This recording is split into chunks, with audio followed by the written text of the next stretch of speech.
ఉన్నతమైన పరిశుద్ధమైన నీ నామమునకు స్తుతులు స్తోత్రములు చెల్లిస్తున్నాం. ఈరోజు కూడా చక్కటి వాతావరణాన్ని మాకు అనుగ్రహించి ఈ సాయంకాలపు వేళ ఉన్నతమైన నీ మాటల కొరకు నాయన మమ్మల్ని సిద్ధపరుస్తున్నారు. నీ ప్రేమ అపారమైనది నాయన, నీ త్యాగము చాలా గొప్పది. కేవలం విని వెళ్ళిపోయే వారుగా కాకుండా మా హృదయాలను నాయన నీ వైపు త్రిప్పుకొని ఆశతో నీకు వైపుకు బ్రతకగలిగే భాగ్యాన్ని మాకు అనుగ్రహించండి. సంఘము ద్వారా జరుగుతున్న ఈ సభలు నాయన కుటుంబాలకు ఆశీర్వాదకరంగా, సంఘాలకు క్షేమాభివృద్ధి కలిగించున్నట్లుగా, నీకు మహిమకరంగా, మా అందరికీ దీవెనకరంగా జరిగించండి. నిలబడి ఉన్న నీ దాసుడనైనా నన్ను కృపతో బలపరచండి. కేవలం కనబడుతున్నాను తప్ప నాయన, నాలో ఏమీ లేదని నాకు తెలుసు నాయన. నీ ఆత్మ సహాయముతోనైనా నీ పిల్లలతో మీరు మాట్లాడుతూ ఘనత, మహిమ, ప్రభావములనైనా మీరు పొందుకునమని మిమ్మల్ని కోరుకుంటూ, నీ సన్నిధిలోనైనా నన్ను నేను తగ్గించుకుంటూ, నీ నామాన్ని నిన్ను గణపరుస్తూ మా హృదయాలలోనైనా నిన్ను ప్రతిష్ఠించుకొనుచు క్రీస్తు నామం నీ ప్రార్థన అడిగి వేడుకొనుచున్నాము తండ్రి, ఆమేన్. ప్రియమైన దేవుని వర్లారా, దేవుని మహాకృపను బట్టి, ఆయన ఉన్నతమైన ప్రేమను బట్టి పరలోకమందున్న కన్న తండ్రిని స్తుతిస్తూ క్రీస్తు పేర కృతజ్ఞతాస్తుతులు చెల్లించుచున్నాను. వేదికను అలంకరించిన దైవదాసులకు శుభములు, వందనములు తెలియజేసుకుంటూ, దేవుని పిల్లలైన మీ అందరికీ కూడా క్రీస్తు పేర వందనములు తెలియజేసుకుంటూ, ఈ 3వ దినములోనికి దేవుని వాక్యాన్ని మనమందరము కలిసి ధ్యానించడానికి ప్రయత్నం చేద్దాం. ఈ జీవన బంధాలు ఆత్మీయ జీవితానికి అనుబంధాలుగా ఉండాలి అని, ఒక వృక్షానికి అనేక కొమ్మలు ఉన్నట్లుగా తల్లిదండ్రులకు వివాహ బంధము ద్వారా వారిని ఒకటి చేసి అనేక కొమ్మలుగా, అనగా వారి గర్భంలో నుంచి పిల్లల్ని దేవుడు రప్పించి ఒక కుటుంబముగా దేవుడు ఉండాలి అని కోరుకున్నాడు. ఆ కుటుంబంలో ప్రేమానురాగాలు, ఆ కుటుంబంలో తగ్గింపు, ఆ కుటుంబంలో అనుబంధాలకు ఒక వేడుకగా ఉండాలి అని దేవుడు కోరుకున్నాడు. ఎందుకంటే ఒకరు ధైర్యం చెడిపోతే మరొకరు ధైర్యపరచాలి అని, ఒకరు లోకంలో కలిసిపోతే ఇంకొకరు గద్దించి మరలా దేవునిలోనికి తీసుకొని రావాలి అని.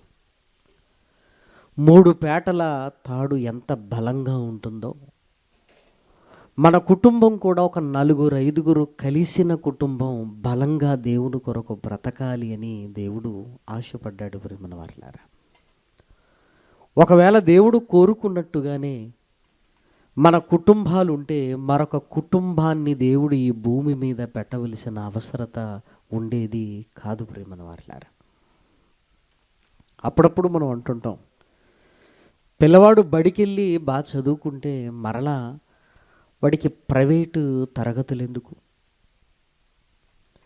ఉన్న చోటనే 4 రాళ్ళు సంపాదించుకునే స్థితి ఉంటే విదేశాలకు వెళ్ళవలసినంత అవసరత ఏముంది అన్నట్లుగా, మన కుటుంబాలే బాగుంటే దేవుడు మరొక కుటుంబంలోనికి మనల్ని తీసుకుని రావలసిన అవసరత లేదు.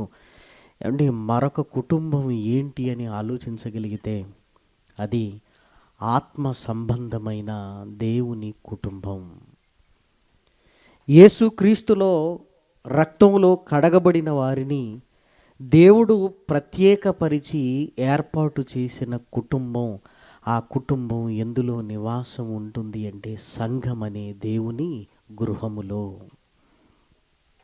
ఎందుకు దేవుడు సంఘాన్ని నిర్మించి దాన్ని ఒక గృహముగా చూపెడుతూ తన పిల్లలమైన మనల్నందరినీ మరలా ఒక కుటుంబముగా దేవుడు ఎందుకు కలపాలి అన్న ఆలోచన ఆయనకు కలిగింది. ఎందుకు కలిగింది?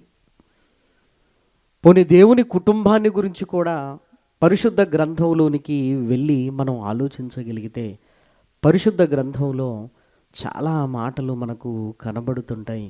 అందులో ఒక చక్కటి మాటను దయచేసి మనమందరము చూడగలిగితే ప్రేమన దేవుని పిల్లలారా, అపోస్తలుడైన పౌలు గారు పరిశుద్ధాత్మ ప్రేరణతో కొరందీలకు లేఖను రాస్తూ 3వ అధ్యాయము 9వ వచనాన్ని దయచేసి చూడండి. కొరందీలకు రాసిన మొదటి పత్రిక 3వ అధ్యాయము 9వ వచనం. మేము దేవుని జత పనివారమై ఉన్నాము, మీరు దేవుని వ్యవసాయమును దేవుని గృహమునై ఉన్నారు.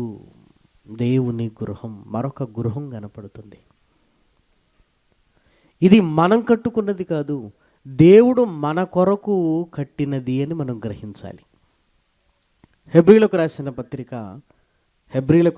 పత్రిక 3వ అధ్యాయము 6వ వచనాన్ని కూడా దయచేసి మీరు చూడండి. అయితే క్రీస్తు కుమారుడై ఉండి ఆయన ఇంటి మీద, ఆయన ఇల్లు అనగా ఏంటో కింద చెబుతూ ఆయన ఇంటి మీద నమ్మకముగా ఉన్నాడు, ధైర్యమును నిరీక్షణ వలని ఉత్సాహమును తుదమట్టుకు స్థిరముగా చేపట్టిన ఎడల మనమే ఆయన ఇల్లు.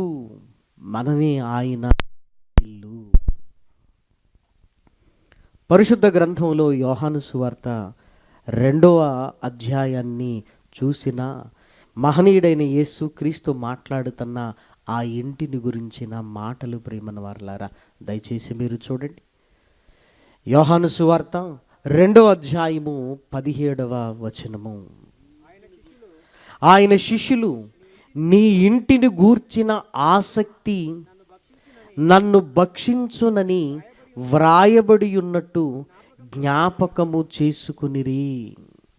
యేసుక్రీస్తు దేవాలయములోనికి వెళ్ళి నా తండ్రి ఇంటిని దొంగలుగా గుహగా చేశారేంటి? జరగకూడనివి ఇక్కడ ఎందుకు జరుగుతున్నవని ఆవేదనతో తట్టుకోలేకపోయాడు ప్రేమన వారలారా. అంటే ఆ మందిరంలో జరగవలసిన పరిచర్య, ఆ మందిరంలో జరగవలసిన ప్రార్థనలు, ఆ మందిరంలో జరగవలసిన మానవ హృదయాలు ప్రభు వైపుకు తిరగటాలు లేవు.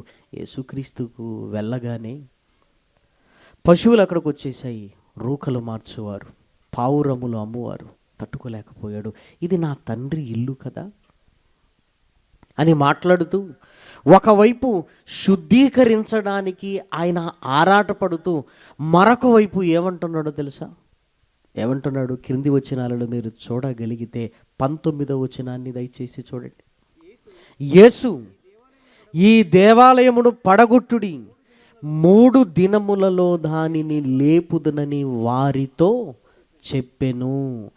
యేసుక్రీస్తు తన శరీరం అనే దేవాలయం గురించి మాట్లాడుతున్నాడు అని అక్కడ వాళ్ళకు అర్థం కాలేదు. యేసుక్రీస్తు మరణించి తిరిగి లేచిన తర్వాత శిష్యులకు అర్థమైంది. ఈరోజు ఆ మాటను చూసి మనము అర్థం చేసుకుంటున్నాం. తిరిగి లేచిన తర్వాత కట్టబడిందే సంఘము ప్రేమన దేవుని పిల్లలారా. దయచేసి మీరు చూడండి, అక్కడే వ్రాయబడింది 22వ వచనం, 21, 22. అయితే ఆయన తన శరీరమును దేవాలయమును గూర్చి ఈ మాట చెప్పెను. ఆయన మృతుల్లో నుండి లేచిన తరువాత ఆయన ఈ మాట చెప్పెనని ఆయన శిష్యులు జ్ఞాపకము చేసుకుని లేఖనమును యేసు చెప్పిన మాటను నమ్మిరి. ఆయన మరణించి తిరిగి లేచిన తర్వాత ఆయన కట్టిందే సంఘము ప్రేమన దేవుని పిల్లలారా. అంటే సంఘం అనగానే దేవుని గృహం, దేవుని కుటుంబం ప్రేమన వారలారా. ఆల్రెడీ కుటుంబముగా మనం ఉన్న తర్వాత మరొక కుటుంబాన్ని దేవుడు ఈ భూమి మీద ఎందుకు స్థాపిస్తున్నాడు? ఆయన ఆల్రెడీ ఒక కుటుంబం ఉంది కదా. అమ్మ, నాన్న, పిల్లలు, బంధువులు, స్నేహితులు, ఒక కుటుంబంగా మనం ఉంటున్నాం. మరలా ఒక కుటుంబాన్ని ఎందుకు ఎందుకు అంటే ఈ కుటుంబాలలో ఏమైనా జరిగిందా? మరొక కుటుంబానికి అవకాశం ఎందుకు? దయచేసి మీరు ఆలోచించండి. ఇక ఈ కుటుంబంలో ఉన్న వారిని ఏం చేస్తున్నాడంటే ఆయన ప్రత్యేకపరుస్తున్నట్లుగా మనం చూస్తున్నాం.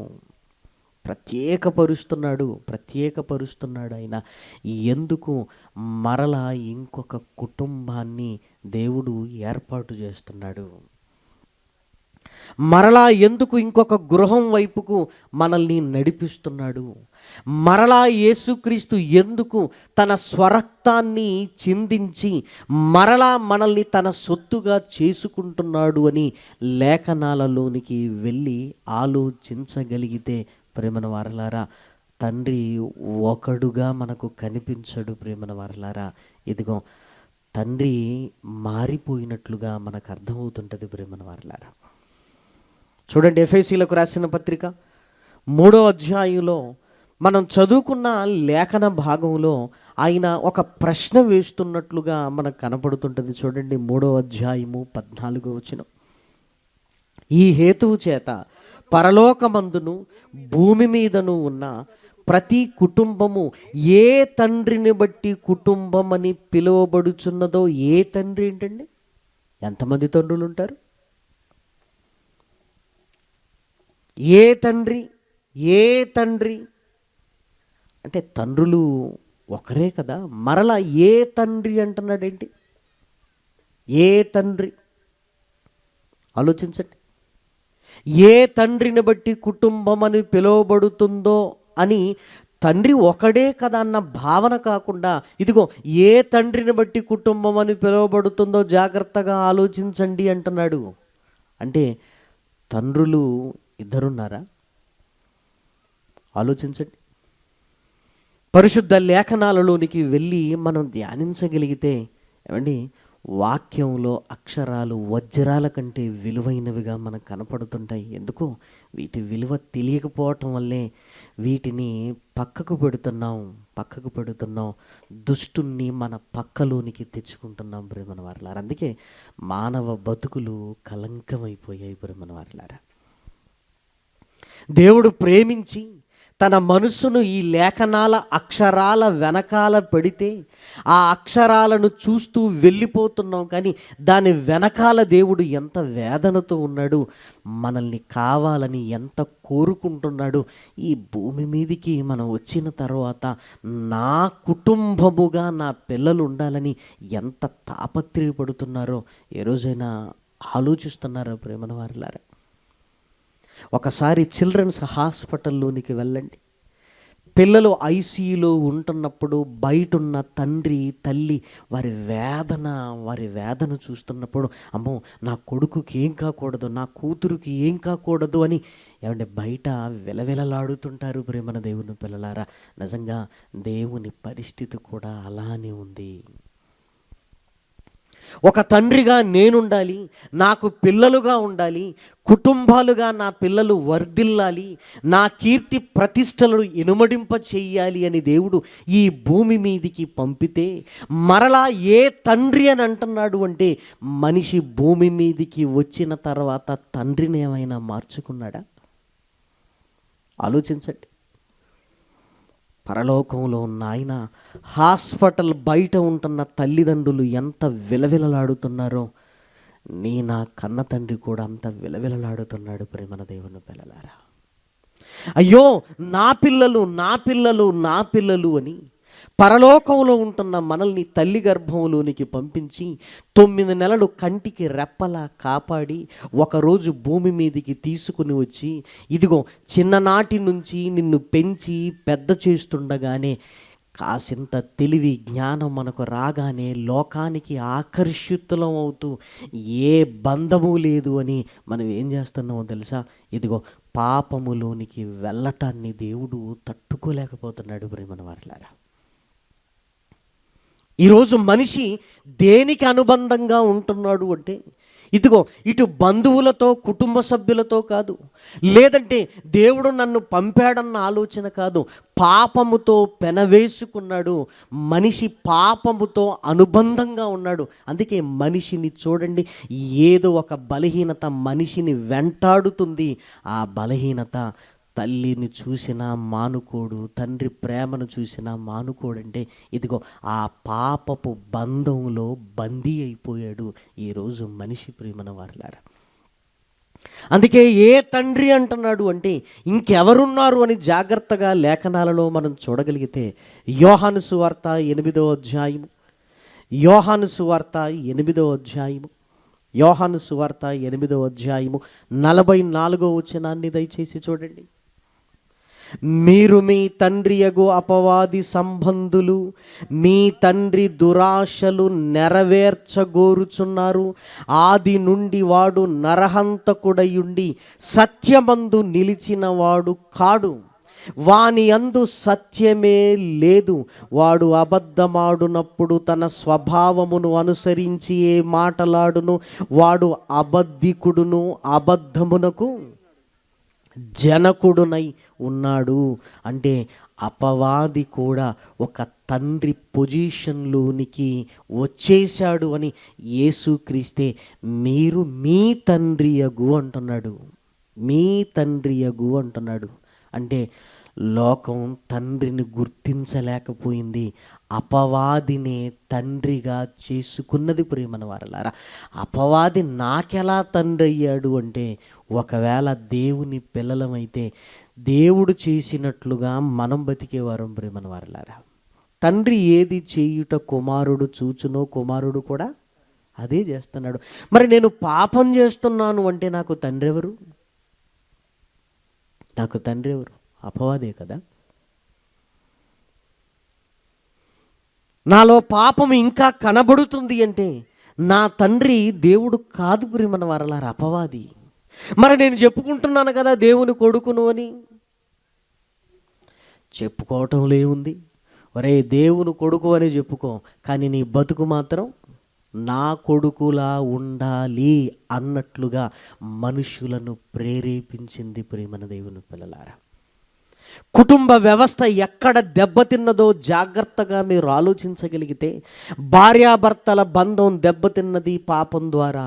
ఇదిగో మొట్టమొదటి కుటుంబం దెబ్బతిన్నది పాపం ద్వారా. అన్నామదమ్ముల మధ్య వైరం వచ్చింది పాపము ద్వారా. పాపము అన్ని బంధాలను కాలరాసింది. ప్రియమైన దేవుని పిల్లలారా, ఏదేనులో ఆదాము అవ్వలు ఉన్నప్పుడు చాలా బాగున్నారండి, కానీ పాపం వాళ్ళను విడదీసింది, దేవునికి దూరం చేసింది. ఒక కుటుంబముగా వాళ్ళు ఉంటున్నప్పుడు ఆ కుటుంబంలో పాపము ఒక కుంపటిని రగిల్చింది.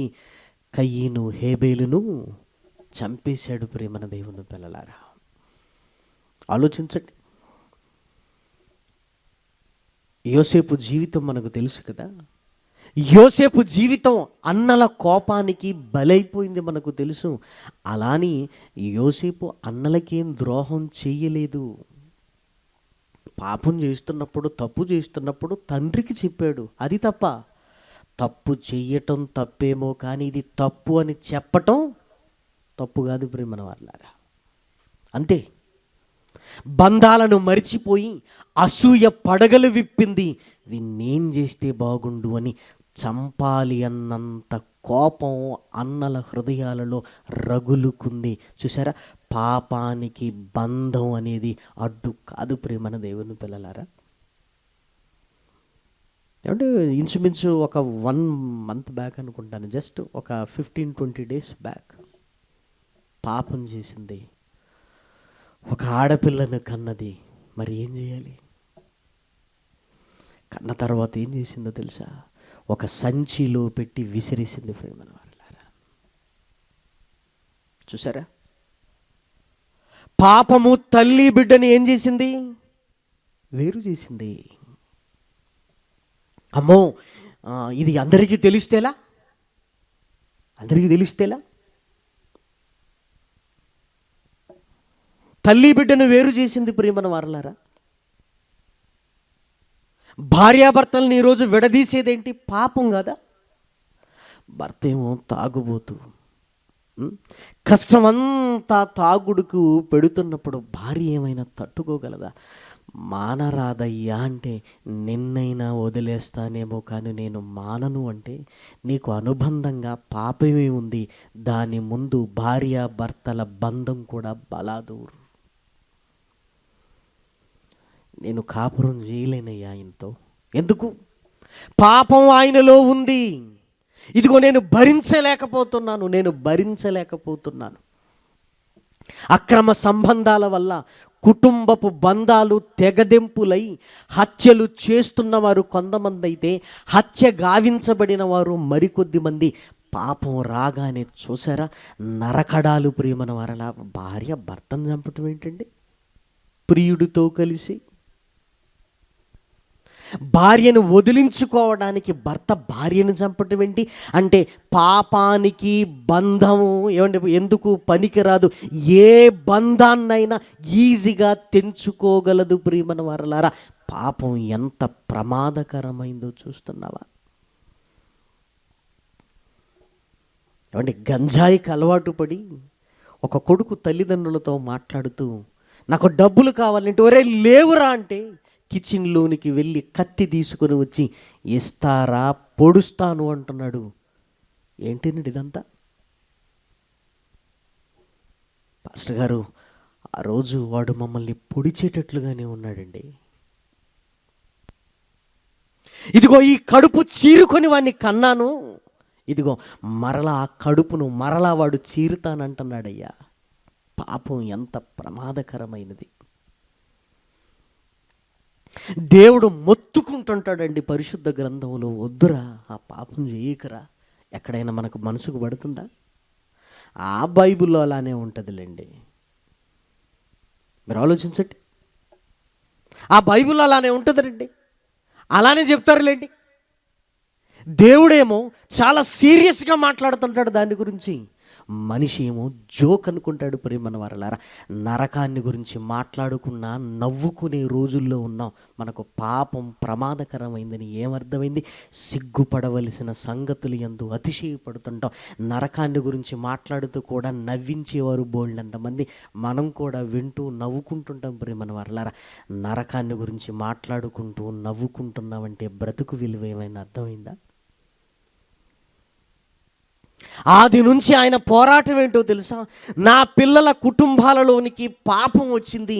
ఇదిగో పాపం వల్ల బంధాలు బలహీనమైపోయి, ఇదిగో ఎంత భయంకరంగా కుటుంబాలు మారిపోయాయి. తండ్రి కూతురు మీద అత్యాచారం చేయటం ఏంటండి? మీరు ఆలోచిస్తున్నారా? ఏమిటి తండ్రి ఏంటండి? ఆ తండ్రి పదానికే కలంకం వచ్చిందేంటి? అంటే పాపానికి ఎవరు నువ్వు అన్న వ్యత్యాసం ఏమీ లేదన్నమాట. ప్రేమన దేవుని పిల్లలారా, ఆలోచించండి. ఒక తల్లి తన కూతుర్ని వ్యభిచార కూపానికి అమ్ముతున్నదేంటి? ఎక్కడికి పంపుతుంది? ఎందుకు పంపుతుంది? అసలు ఏం కావాలి? కూతురు అన్న మమకారం ఏమైనా ఉందా? ఆలోచించండి. రాత్రి మన కుటుంబాలు నాశనం అయిపోవడానికి కారణం పాపం. ఏమండి, ఆ పాపం అనేది మనిషిని పట్టి పీడిస్తున్నది. ప్రేమన దేవుని పిల్లలారా, అందుకే మహనీయుడైన యేసు క్రీస్తు తండ్రి సంకల్పం మేరకు ఆలోచిస్తున్నాడు. ఇదిగో పాపం వల్ల కుటుంబాలు పాడైపోయాయి. తీతు గారికి రాసిన పత్రిక అపోస్తలుడైన పౌలు గారు తీతు గారికి రాసిన పత్రికలో వ్రాయబడిన మాట దయచేసి చూడండి. తీతు గారికి రాసిన పత్రిక 3వ అధ్యాయము 2వ అధ్యాయం అండి, క్షమించండి. తీతు గారికి రాసిన పత్రిక 1వ అధ్యాయము 11వ వచనం. వారి నోళ్ళు మూయింపవలెను, అట్టివారు ఉపదేశింపకూడని వాటిని దుర్లాభము కొరకు ఉపదేశించుచు కుటుంబములనే పాడు చేయుచున్నారు. ఉపదేశింపకూడని వాటిని ఈరోజు సినిమాలు పాఠాలైపోయి సినిమాలలో ఏం చూస్తున్నారో అదే మనిషి జీవితంలో చెయ్యాలనుకుంటున్నాడు. కుటుంబాలు పాడైపోతున్నాయి. తండ్రి కొడుకులు కూర్చొని తాగాలి అన్న ఆ దృశ్యాలు ఎక్కడ చూశారండి? మీరు ఆలోచించండి. ఏదో దృశ్యాలు, డబ్బు కోసం వాడు కుటుంబ విలువలను మంటగలిపి ఏదో చూడగానే ఇదిగో ట్రెండ్ ఇదిరా, మనం కూడా ఇలానే ఉండాలి అని తండ్రి కొడుకులు దాగుతున్నారు. ప్రేమను వాళ్ళారా, ఆలోచించండి. దేవుని పిల్లలుగా దేవుణ్ణి స్మరించుకుంటూ ఆయన కొరకు బ్రతకాల్సిన మనం ఏమండి, వ్యవస్థ చెడిపోయింది ప్రియమైన వారలారా. ఇక పెళ్ళిళ్ళ గురించి నేను మీకు చెప్పవలసిన అవసరత లేనే లేదు. ఏం చేస్తున్నాము, ఎందుకు చేస్తున్నాము, ఏం మాట్లాడుతున్నామో ఏంటి అసలు అంతా కుటుంబములకే పాడైపోతున్నాయి ప్రియమైన వారలారా. వివాహమై పట్టుమని 3 నెలలు కాలేదు ఇదిగో భర్తను వదిలేసి ప్రియుడంట వెళ్ళిపోయింది ప్రియమైన వారలారా. ఎంత దౌర్భాగ్యపు స్థితి. ప్రేమించిందట, తల్లిదండ్రులను ఎదిరించి ఇదిగో వాడితో జీవితం పంచుకుంటున్నాను వెళ్ళిపోయింది. నీ జీవితాన్ని పంచుకోవడానికి తల్లిదండ్రులను ఏమైనా ఏడిపించాలా? ఏది పాపమో ఏమంటే ఎక్స్ప్లెనేషన్, నేను చేసింది తప్పు కాదు, ఎక్స్ప్లెనేషన్, మళ్ళీ ఎక్స్ప్లెనేషన్ అంటే తప్పు ఒప్పుకునే స్థితి కూడా ఈరోజు లేదు. అవునండి నేను తప్పు చేశానండి అనే ఆ ఒప్పుకోలు, ఆ పశ్చాత్తాపం కూడా లేదు. అంటే మేము చేసేది తప్పు కాదు. అందుకే కుటుంబములే పాడైపోయాయి. ఆ కుటుంబాల మధ్య దేవుని కొరకు నువ్వేం బతకగలవు చెప్పు? ముళ్ళ పొదలలా నువ్వు దేవుని కొరకు బ్రతుకుతున్నప్పుడు ఆ ముళ్ళ పొదలు ఎదిగి అణిచివేసినట్లుగా దేవుని వాక్యము కొరకు నువ్వు పరితపిస్తున్నప్పుడు ఇదిగో కుటుంబంలో ఉంటున్న వారే ముళ్ళ పొదలై నిన్ను అణిచివేస్తుంటే అమ్మో, నా పిల్లలకి ఈ కుటుంబం సూటబుల్ కాదు, మరలా నేను ఒక కుటుంబాన్ని ఈ భూమి మీద నేను పెట్టాలి, మరలా ఒక కుటుంబాన్ని నేను ఈ భూమి మీద పెట్టాలి అని తండ్రి ఆలోచిస్తున్నాడు ప్రియమైన దేవుని పిల్లలారా. అలాని ఆ కుటుంబంలో ఈ కుటుంబంలో ఉన్నట్లుగా ఉండొద్దు అమ్మో. ఈ కుటుంబంలో ఉన్నట్లుగా పాపము ఆ కుటుంబంలోనికి రావద్దు. ఈ కుటుంబంలో పరిస్థితులు ఉన్నట్లుగా ఆ కుటుంబములో ఉండొద్దు అని దేవుడు తన అనాది కాల సంకల్పము చొప్పున ఇదిగో నా పిల్లలైతే ఇలా ఉండాలి. ఏ తండ్రిని బట్టి ఒకవేళ అపవాది మీరు పిల్లల అయితే లోక సంబంధమైన కుటుంబాలు మీవి, ఒకవేళ నేను తండ్రినా ఇదిగో నా కుటుంబంలో ఎవరుండాలి అని చెబుతున్నాడో లేఖనాలలోనికి వెళ్ళి మనం చూడగలిగితే మరలా ఎఫెసీలకు రాసిన పత్రిక 3వ అధ్యాయము, ఎఫెసీలకు రాసిన పత్రిక 3వ అధ్యాయము 18వ వచనాన్ని చివరి భాగాన్ని మీరు చూడగలిగితే, మీకు దయచేయవలెనని మీరు దేవుని సంపూర్ణత యందు పరిపూర్ణులగునట్లుగా ప్రేమయందు వేరుపారి స్థిరపడి సమస్త పరిశుద్ధులతో కూడా దాని వెడల్పు, పొడవు, లోతు, ఎత్తు ఎంతో గ్రహించుటకు పరిశుద్ధులతో కూడా, అంటే నా కుటుంబంలో ఎవరుండాలంటే పరిశుద్ధులు ఉండాలి. అంటే పాపమునకు నా కుటుంబములో చోటు లేదు అంటున్నాడు. ఇంకా లేఖనాలను మీరు చూడగలిగితే కొరింథీయులకు రాసిన మొదటి పత్రిక 1వ అధ్యాయము, కొరింథీయులకు రాసిన మొదటి పత్రిక 1వ అధ్యాయము 2వ వచనాన్ని చూడండి. కొరింథులో ఉన్న దేవుని సంఘమునకు అనగా క్రీస్తు యేసునందు పరిశుద్ధపరచబడిన వారై పరిశుద్ధులుగా ఉండుటకు పిలువబడిన వారికిని. దేవుని సంఘం, నా కుటుంబం అనగానే ఈ కుటుంబంలో ఎవరికి చోటో తెలుసా? పరిశుద్ధులుగా ఉండుటకు పిలువబడిన వారికి మాత్రమే అంటున్నాడు. ఇదిగో మన కుటుంబాలు లోక సంబంధమైనదిగా మారిపోయి దుష్టుణ్ణే తండ్రిగా మార్చుకొని పాపం మనల్ని ఏలుతున్నప్పుడు దేవుడు తన కొరకు బ్రతుకుతున్న మనల్ని లేదు నా పిల్లలకి ఈ కుటుంబం సూటబుల్ కాదు అని యేసుక్రీస్తు రక్తము ద్వారా మనల్ని పవిత్రపరిచి లోకానికి వేరు చేసి మూర్ఖులకు ఈ తరము వారికి మీరు వేరుకండి అని ఇదిగో తాను స్వరక్తమిచ్చి సంపాదించిన సంఘములోనికి మనల్ని తీసుకుని వస్తున్నాడు. ప్రియమైన దేవుని పిల్లలారా, ఇక్కడ ఎవరు వస్తారు, ఎవరు ఉంటారంటే పరిశుద్ధులుగా ఉండుటకు పిలువబడినవారు పరిశుద్ధులు ఎలా పరిశుద్ధపరచబడ్డామనేది జాగ్రత్తగా మీరు ఆలోచించగలిగితే యేసుక్రీస్తు పవిత్రమైన రక్తము ద్వారా పరిశుద్ధపరచబడ్డాం, నీతిమంతులుగా తీర్చబడ్డాం. ప్రియమైన వారలారా, రోమీలకు రాసిన పత్రిక 5వ అధ్యాయము, రోమీలకు రాసిన పత్రిక 5వ అధ్యాయములో రాయబడిన మంచి మాటను దయచేసి చూడండి. రోమీలకు రాసిన పత్రిక 5వ అధ్యాయము 6వ వచనము, ఏలయనగా మనము ఇంకను బలహీనులమై ఉండగా క్రీస్తు యుక్త కాలమున భక్తిహీనుల కొరకు చనిపోయెను. నీతిమంతుని కొరకు సహితము ఒకడు చనిపోవుట అరుదు, మంచివాని కొరకు ఎవడైనా ఒకవేళ చనిపోవ తెగింపవచ్చును. అయితే దేవుడు మన ఎడల తన ప్రేమను వెల్లడిపరుచుచున్నాడు. ఎట్లనగా మనమింకను పాపులమై ఉండగానే క్రీస్తు మన కొరకు చనిపోయెను.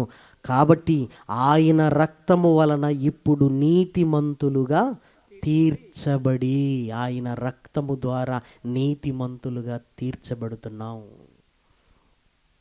బాగా మీరు ఆలోచించండి. హాస్పిటల్కి వెళ్ళినప్పుడు డాక్టర్ మనల్ని పరిశీలించి ఏమంటే ఐసీయూలో పెట్టేద్దాం అంటాడు. ఐసీయూలో ఉన్నావు అంటే చాలా డేంజర్లో ఉన్నావు అని అర్థం.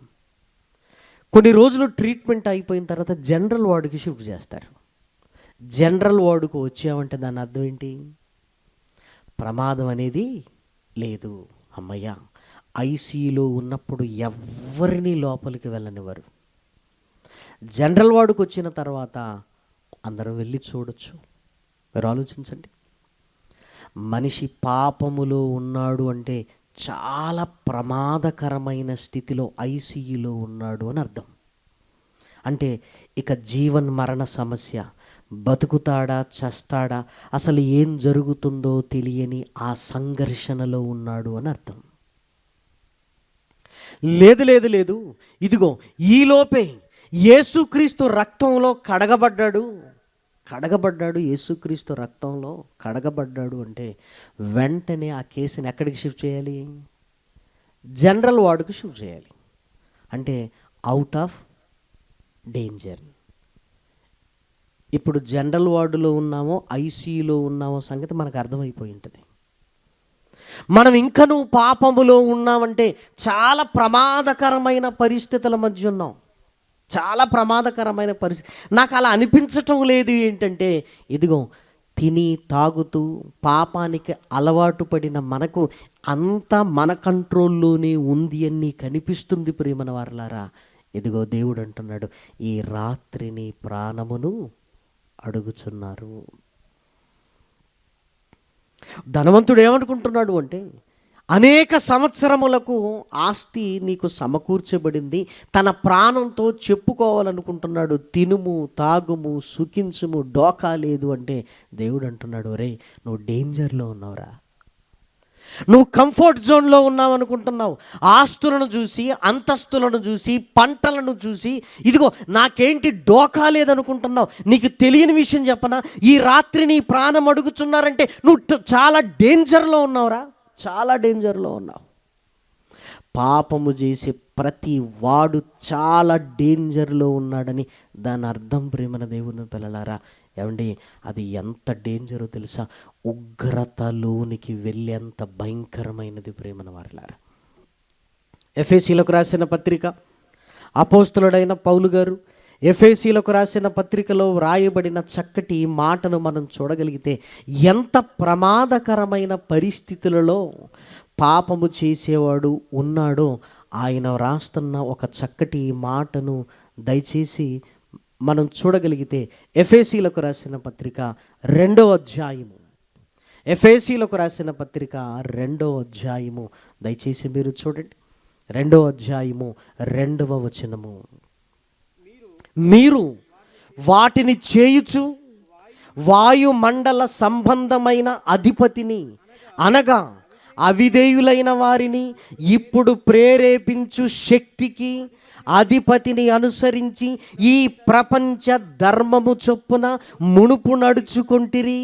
వారితో కలిసి మనమందరమును శరీరము యొక్కయు మనస్సు యొక్కయు కోరికలను నెరవేర్చుకొనుచు మన శరీరాశలను అనుసరించి మునుపు ప్రవర్తించుచు కడమ వారి వల్లనే స్వభావ సిద్ధముగా దైవోగ్రతకు పాత్రులమై ఉంటిమి.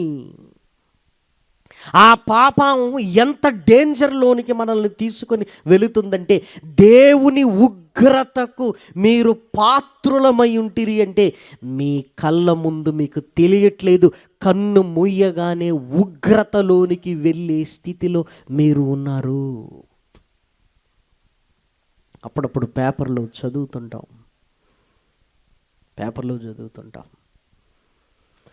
హైదరాబాద్లో ఎంబీబీఎస్ పూర్తయింది ఆరుగురికి అందరూ సిండికేట్ అయ్యారు.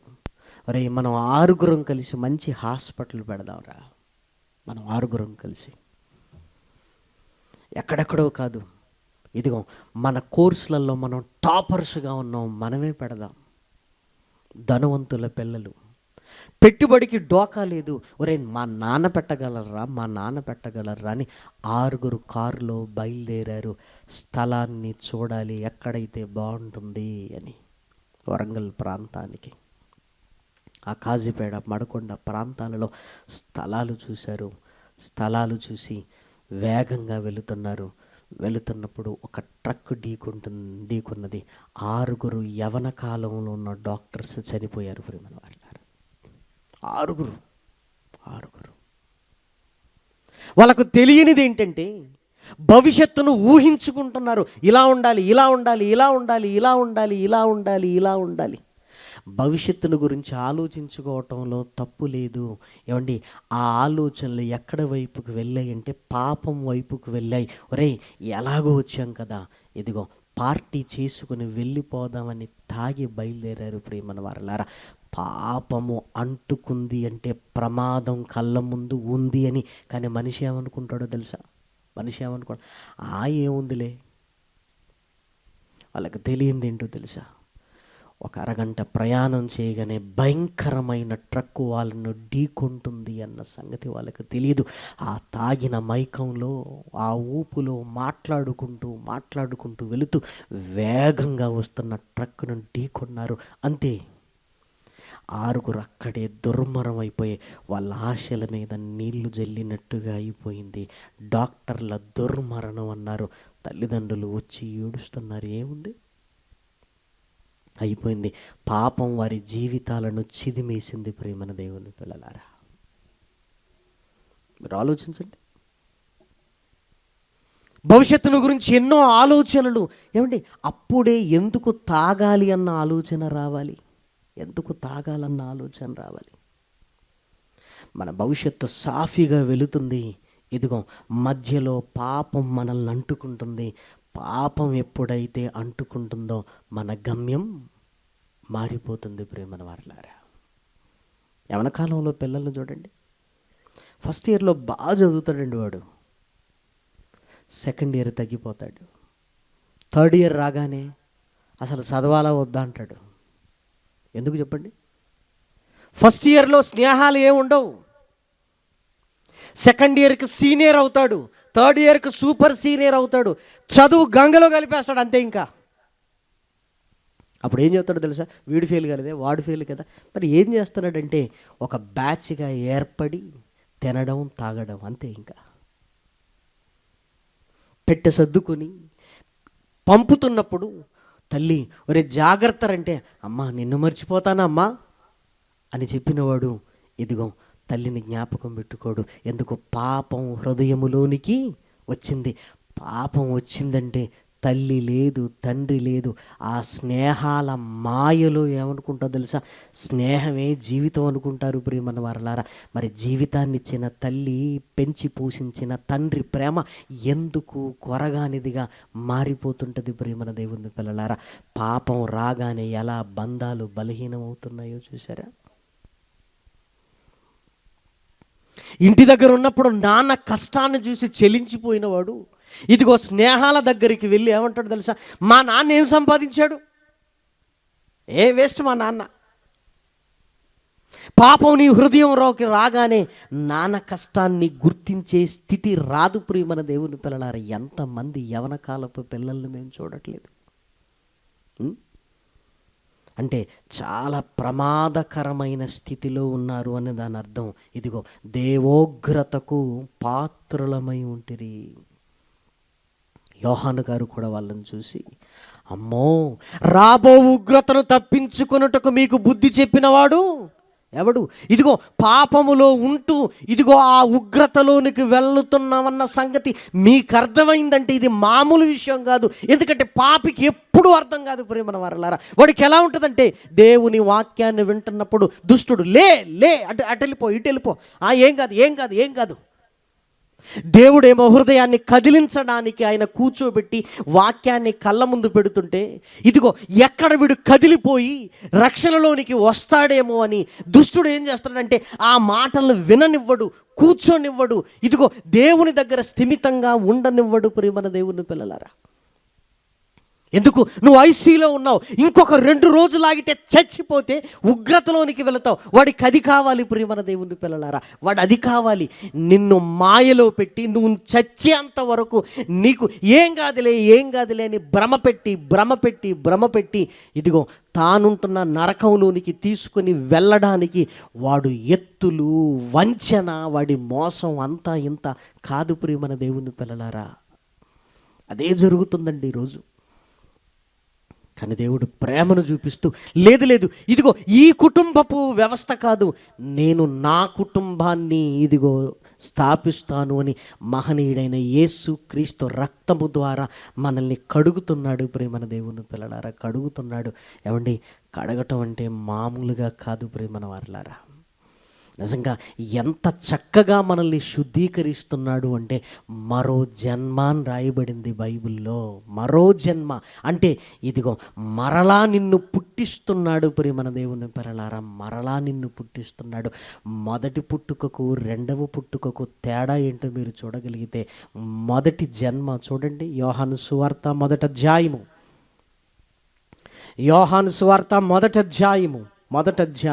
13వ వచనం. వారు దేవుని వలన పుట్టిన వారే గాని, అంటే మొదటిసారి ఎలా అంటే రక్తము వలనైనను, శరీరేచ్ఛల వలనైనను, మానుషేచ్ఛల వలనైనను వాళ్ళు పుట్టలేదు అంటున్నారు. అంటే మొట్టమొదటిసారిగా పుట్టుకలో ఈ 3 ఉన్నాయి ప్రియమైన వారలారా. రక్తము వలనైనను, శరీరేచ్ఛల వలనైనను, మానుషేచ్ఛల వలనైనను. మరి దేవుని వలన పుట్టిన వారు ఎవరంటే ఈ 3 వలన పుట్టిన వారు కాదు ప్రియమైన దేవుని పిల్లలారా. మరి దేవుని వలన పుట్టిన వారు ఎవరు అని లేఖనాలలోనికి వెళ్ళి చూడగలిగితే, యాకోబు గారు రాసిన పత్రికలో వ్రాయబడిన చక్కటి మాటను దయచేసి చూడండి. యాకోబు గారు రాసిన పత్రిక మొదటి అధ్యాయము 18వ వచనాన్ని దయచేసి చూడండి. ఆయన తాను సృష్టించిన వాటిలో మనము ప్రథమ ఫలముగా ఉండునట్లు సత్యవాక్యము వలన మనలను తన సంకల్ప ప్రకారము కనెను. ఇదిగో మరలా ఎలా కంటున్నాడో తెలుసా? వాక్యము ద్వారా కంటున్నాడు ప్రియమైన వారలారా. మరి మొదటి పుట్టుకలో రక్తము వలనైనా, శరీరేచ్ఛ వలనైనా, మానుషేచ్ఛ వలనైనా, కానీ రెండవ జన్మ వాక్య ప్రకారంగా కంటున్నావు. వాక్య ప్రకారం ప్రేమన దేవుని పిల్లలారా, అంటే దేవుని మాటలు విన్నప్పుడు నేను పాపిని అని నేను గ్రహించి పశ్చాత్తాపముతో మరలా నాలో నేను జన్మించటం, ఇదంతా దేన్ని బట్టి జరుగుతుందో తెలుసా? వాక్యాన్ని బట్టి జరుగుతుంది ప్రేమన దేవుని పిల్లలారా. దేవుడు ఎందుకు వాక్యాన్ని మనకు వినిపిస్తున్నాడో తెలుసా? మరలా నువ్వు పుట్టాలి అని. ఈసారి తల్లిదండ్రులకు కాదు, నువ్వు వాక్యానికి పుట్టాలి. ఏ వాక్యం అయితే నువ్వు వింటున్నావో ఆ వాక్యము నిన్ను కదిలించి నేను పాపిని అని గ్రహించేటట్లుగా చేసి, లేదు నా తండ్రి దేవుడు అని తెలుసుకొని, నాయనా నీ దగ్గరకు వచ్చి నేను నీ కోసం బతుకుతానని ఒక ఆలోచన నీలో కలుగుతుంది. అంటే ఆ ఆలోచన కలిగితే నువ్వు పుడతావు. ఆ పుట్టుకు కారణం ఏంటో తెలుసా? సత్యవాక్యము వలన ఆయన సంకల్ప ప్రకారము మనల్ని కనెను. అంటే మనం దేనికి పుడుతున్నామో తెలుసా? వాక్యానికి పుడుతున్నాం ప్రేమన వారలారా. వాక్యము పరిశుద్ధమైనదైతే వాక్యానికి పుట్టిన మనం ఎలా ఉంటాం? పరిశుద్ధులుగానే ఉంటాం ప్రేమన వారలారా. యోహాను గారు రాసిన మొదటి పత్రిక 3వ అధ్యాయము, యోహాను గారు రాసిన మొదటి పత్రిక 3వ అధ్యాయము, యోహాను గారు రాసిన మొదటి పత్రిక 3వ అధ్యాయము 9వ వచనాన్ని దయచేసి చూడండి.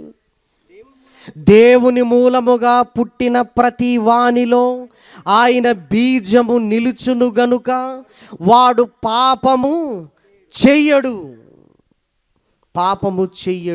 ఇంకా చూడండి, వాడు దేవుని మూలముగా పుట్టినవాడు గనుక పాపము చెయ్యజాలడు.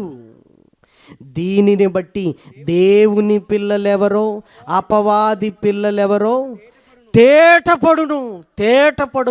వాక్యానికి పుట్టినవాడు పాపం చేయడు. వాడికి భయం ఉంటుంది. అమ్మో, నేను నరకానికి వెళతానేమో, నేను దేవుని కుటుంబంలో సభ్యుణ్ణి, పరిశుద్ధుడుగా ఉండటానికి నేను పుట్టాను, యేసుక్రీస్తు రక్తముతో నేను కడగబడ్డాను, మరలా పాపము జోలికి నేను వెళ్ళను, నేను చెయ్యజాలను. ఏం స్టాండర్డ్ అండి! దేవుడు ఎంత ఖచ్చితంగా చెబుతున్నాడు తెలుసా? అప్పుడప్పుడు అంటాం కదా, వాడు నా రక్తం రా అని నీ కొడుకును పట్టుకొని నువ్వు గర్విస్తావు కదా. దేవుడు కూడా ఏమంటున్నాడు తెలుసా? నాకు పుట్టినోళ్ళు వాళ్ళు, వాక్యానికి పుట్టిన వాళ్ళు పాపము చెయ్యజాలడంటే అర్థం ఏంటి? వాడి వల్ల కాదండి. దేవునికి పుట్టిన వాడి స్టాండర్డ్ అది ప్రేమన వారలారా. మరి పాపం మనలో కనపడుతుందంటే, పాపము మనలో కనబడుతుంది అంటే దాని అర్థం ఏంటో తెలుసా?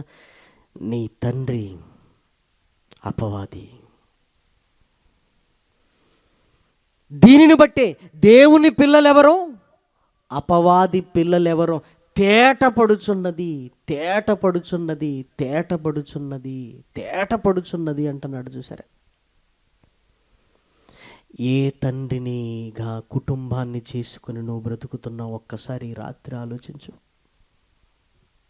దేవుని వాక్యాన్ని విని మరో బ్రతుకుంది అని ఆలోచించి, నా పాపము నన్ను నరక కూపానికి నడిపిస్తుందని తెలుసుకొని యేసుక్రీస్తు రక్తంలో కడగబడిన తర్వాత పరిశుద్ధ లేఖనాలను ధ్యానిస్తూ ఆయన మాటలను వింటూ దేవుని గృహములో నువ్వు ఎదగగలిగితే పాపము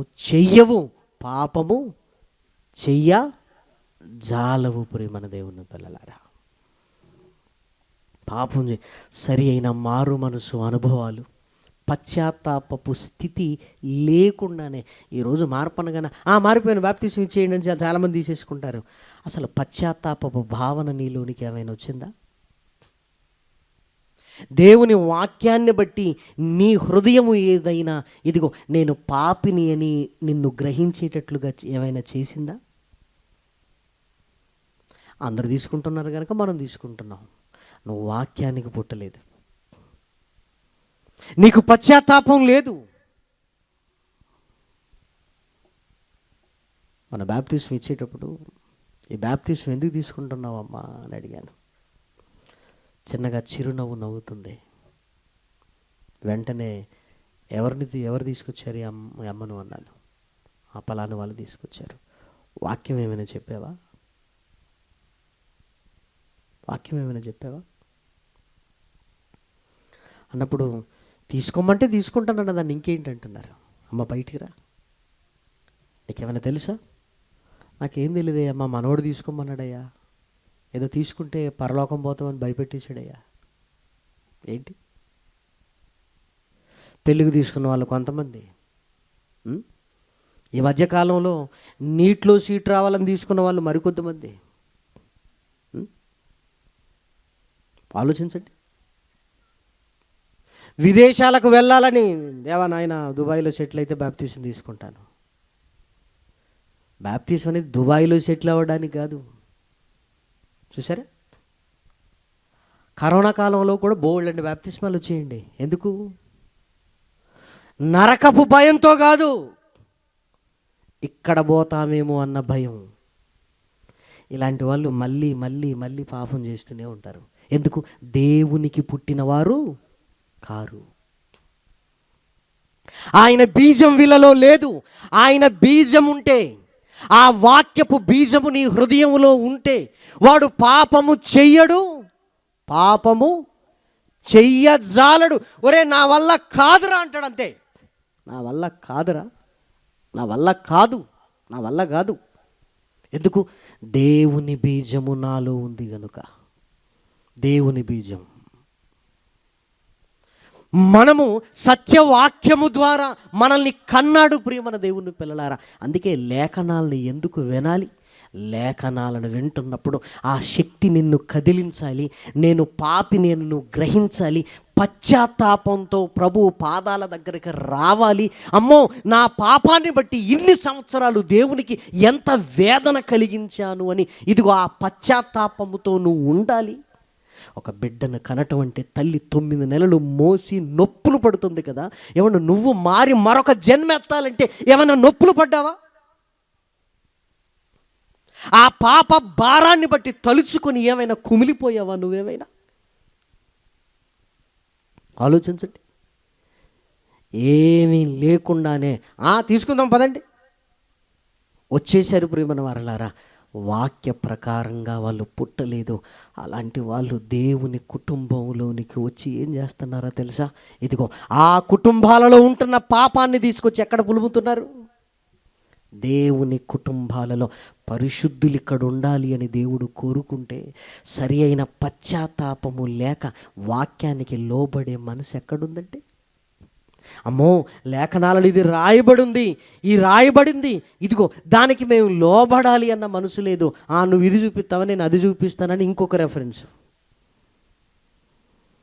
దేవుడు ఎంత ప్రేమతో, ఇదిగో నా ఇల్లు దొంగల గుహగా కావద్దు అని, పరిశుద్ధులు నివాసం ఉండే చోటు అని, ఏమండి ఆయన సంఘాన్ని ఏర్పాటు చేసి మనల్ని అందరినీ అక్కడికి తీసుకుని వస్తున్నాడు.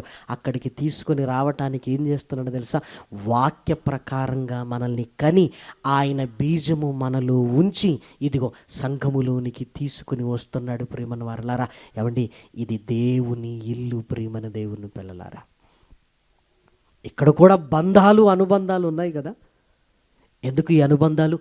ఒకరినొకరు హెచ్చరించుకుంటూ, ఒకరినొకరు గౌరవించుకుంటూ, ఇదిగో సహోదర ప్రేమ కలిగి ఒక కుటుంబముగా తండ్రిని సేవించడానికి. ప్రియమైన దేవుని పిల్లలారా, ఈ కుటుంబంలో ఉన్న సభ్యులు ఎక్కడెక్కడి వారో లేఖనాలలోనికి వెళ్ళి మనం చూడగలిగితే, ప్రియమైన దేవుని పిల్లలారా, పరిశుద్ధ గ్రంథంలో వ్రాయబడిన చక్కటి మాట కొలస్సీలకు రాసిన పత్రిక 3వ అధ్యాయము, కొలస్సీలకు రాసిన పత్రిక 3వ అధ్యాయము 10-11 వచనాలను దయచేసి చూడండి. ఏలయనగా ప్రాచీన స్వభావమును దాని క్రియలతో కూడా మీరు పరిత్యజించి జ్ఞానము కలుగు నిమిత్తము దానిని సృష్టించిన వాని పోలిక చొప్పున నూతన పరచబడుచున్న నవీన స్వభావమును ధరించుకొని ఉన్నారు. ఇట్టి వారిలో గ్రీసు దేశస్థుడని యూదుడని భేదము లేదు, సున్నతి పొందుటయందని సున్నతి పొందకపోవుటయందని భేదము లేదు, పరదేశి అని సింధియుడనియు దాసుడని స్వతంత్రుడని లేదు గాని క్రీస్తే సర్వము అందరిలో ఉన్నవాడునై ఉన్నాడు. అంటే ఈ కుటుంబంలో ఇంటి పేర్లు, కులాలు, మతాలు, వర్గాలు, ధనవంతుడు, పేదోడు, ఇదిగో నా రక్త సంబంధి పలాని వాడు అన్న తేడా ఏమీ లేదు. ఒకే ఒక్కటి, యేసుక్రీస్తు రక్తములో కడగబడిన వారు. ఏ భేదము లేదు, ఏ భేదము లేదు, ఏ భేదము లేదు, భేదము లేదు అంటున్నాడు. చివరికి ఏమంటున్నాడో మీరు చూడగలిగితే ప్రియమైన వారలారా, గలతీలకు రాసిన పత్రికలో మాట్లాడుతూ ఒక చక్కటి వివరణ ఇస్తున్నాడు. గలతీలకు రాసిన పత్రికలో మీరు చూడగలిగితే ప్రియమైన దేవుని పిల్లలారా, 3వ అధ్యాయము, గలతీలకు రాసిన పత్రిక 3వ అధ్యాయము 27వ వచనము. క్రీస్తులోనికి బాప్తిస్మము పొందిన మీరందరూ క్రీస్తును ధరించుకొని ఉన్నారు. ఇందులో యూదుడని గ్రీసు దేశస్థుడని లేదు, దాసుడని స్వతంత్రుడని లేదు, పురుషుడని స్త్రీ అని లేదు. యేసు క్రీస్తునందు మీరందరూ ఏకముగా ఉన్నారు, ఏకముగా ఉన్నారు. మీరందరూ ఒకటే. ఎంత మంచి కుటుంబాన్ని మన కళ్ళ ముందు పెట్టాడు. లోకంలో వర్గాల పోర్లు, ఇంటి పేర్ల పోర్లు, మతాల పేర్లు, కులాల పోర్లు, కానీ సంఘంలో అదేది లేదు ప్రియమైన వారలారా. ఎవరైతే యేసుక్రీస్తును స్వరక్షకునుగా అంగీకరించి సత్యవాక్యాన్ని విని బాప్తిస్మముతో పశ్చాత్తాపముతో యేసుక్రీస్తు రక్తము ద్వారా కడగబడ్డారో వారి కొరకు సంఘపు తలుపులు తెరిచి ఉన్నాయి. ఇదిగో యేసుక్రీస్తు నందు నూతన సృష్టి వాళ్ళు, నూతన సృష్టి వారికి పెట్టిన పేరు పరిశుద్ధులు. ఇక ఇంటి పేర్లు, కులాలు, మతాలు, గొడవలు, పనోడ, పనికి మాలినోడ, ఇదేం లేదు. ఇక లోకంలో ఉన్నాయి ఇవన్నీ కూడా, సంఘంలో ఇవన్నీ లేదు. అంటే మన కొరకు ఏ తారతమ్యాలు లేని ఎంత మంచి కుటుంబాన్ని దేవుడు తన కుమారుడైన యేసుక్రీస్తు రక్తము ద్వారా ఇదిగో మన కొరకు దారులు తెరిచాడో ఒక్కసారి మీరు ఆలోచించండి. పౌలు గారు ఆ కుటుంబంలోనే ఒకరోజు సభ్యుడిగా చేరాడు ప్రేమన వారలారా. ఎలా? బాప్తిస్మము పొంది. తన సొంత వారు యూదులు దమస్కు పట్టణానికి వెళుతున్నప్పుడు యేసుక్రీస్తు ప్రేమకు పరవశుడై ప్రభువును తన హృదయంలో చేర్చుకొనగానే తన స్వజనులైన యూదులు ఎంత మూర్ఖులు అంటే ఇదిగో పౌలు గారిని చంపాలని చూశారు ప్రేమన దేవుని పిల్లలారా. వెంటనే అక్కడి నుంచి తప్పించబడ్డ పౌలు గారు నా వారు నన్ను వదిలేశారు అని బాధపడుతున్నప్పుడు ఇదిగో దేవుని కుటుంబములోనికి వచ్చాడు. దేవుని కుటుంబంలోనికి వచ్చిన పౌలు గారికి ఎలాంటి అనుబంధాలు, ఎలాంటి వారు సంఘములో ఆయనకు దొరికారో చూస్తే చాలా ఆశ్చర్యం కలుగుతుంది ప్రేమన వారలారా. ఎలాంటి వారిని సంపాదించుకున్నాడు చూడండి. ఇదే గలతీలకు రాసిన పత్రిక 4వ అధ్యాయము 14వ వచనము.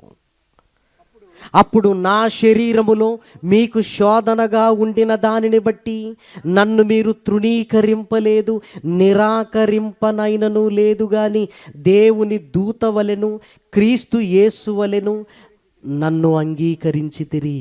మీరు చెప్పుకొనిన ధన్యత ఏమైనది? శక్యమైతే మీ కన్నులో ఊడబీకి నాకు ఇచ్చి వేసి యుందురని మీ పక్షమున సాక్ష్యం పలుకుతున్నాను. అంటే పౌలు గారి ఏంటట, వారి కన్నులో ఊడబీకి ఇచ్చేద్దామన్నంత ప్రేమటండి పౌలు గారిని. ఎలాంటి వారిని సంపాదించుకున్నాడు చూసారా? ఎలాంటి వారిని సంపాదించుకున్నాడో దయచేసి మీరు చూడండి. శక్యమైతే మీ కన్నులు ఊడదీసి నాకిచ్చే స్థితిలో మీరు ఉన్నారు అంటే ఎలాంటి వారిని సంపాదించుకున్నాడు? సొంత యూదులేమో చంపాలి అనుకున్నారు. ఏమండి, పరాయి వాళ్ళు అనగా ప్రభు రక్తంలో కడగబడిన వేరే వాళ్ళు పౌలు గారిని హక్కున చేర్చుకున్నారు.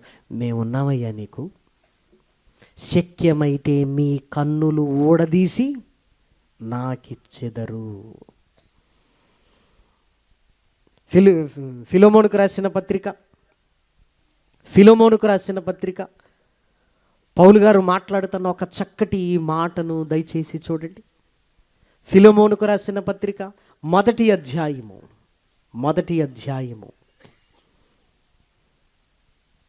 ఫిలెమోనుకు రాసిన పత్రిక మొదటి అధ్యాయము 23వ వచనాన్ని దయచేసి చూడండి. క్రీస్తు యేసునందు నా తోటి ఖైదీనైన ఎపఫ్రా, నా జత పనివారైన మార్కు, అరిస్తార్కు, దేమా, లూకా ఎంతమందిని సంపాదించుకున్నాడు చూసారా. యూదులు పొమ్మన్నారు, దేవుని పిల్లలు రమ్మన్నారు. ఇదిగో మీకు మేమున్నాం, మాకు మీరున్నారు, మనదొక కుటుంబం అని పౌలు గారిని ఎంతో మందిని సంపాదించుకున్నాడు ప్రేమన వారలారా. ఇంకా చూడండి 11వ వచనము 12వ వచనము, అతడు మునుపు నీకు నిష్ప్రయోజనమైన వాడైతేనే గాని ఇప్పుడు నీకును నాకును ప్రయోజనకరమైన వాడైను, నా ప్రాణము వంటి వాడైన అతనిని నీ యొద్దకు తిరిగి పంపి ఉన్నాను. ఎంత గొప్ప బంధం అండి. నా ప్రాణం వంటోడైపోయాడు ఒనేసిము, నా ప్రాణం వంటివాడు. ఏమంటే దేవుని పిల్లల మధ్య ఉన్న అనుబంధాల విలువ చూసేవాడు. నా ప్రాణం లాంటివాడు, నా ప్రాణం లాంటివాడు అతడు. ఎంతమందిని సంపాదించుకున్నాడండి పౌలు గారు. ఆలోచించి ఒక్కసారి రాత్రి. దేవుని కుటుంబంలో ఏమంటే తారతమ్యాలు లేవు ప్రియమైన దేవుని పిల్లలారా. పరిశుద్ధులు ఉండే చోటు దేవుడే ఇదిగో ఆ సంఘమును తన కుటుంబం అంటున్నాడు. యేసుక్రీస్తు శిరసై ఆయనకు అవయవములుగా మనముండే చోటు ప్రియమైన దేవుని పిల్లలారా. ఎంత చక్కటి స్థితిలోనికి మనల్ని తీసుకొని వచ్చాడో ఒక్కసారి రాత్రి ఆలోచించండి. పౌలు గారు చాలామందిని సంపాదించుకున్నాడు ప్రేమన వారలారా. ఆయన ఒంటరివాడుగా లేడు.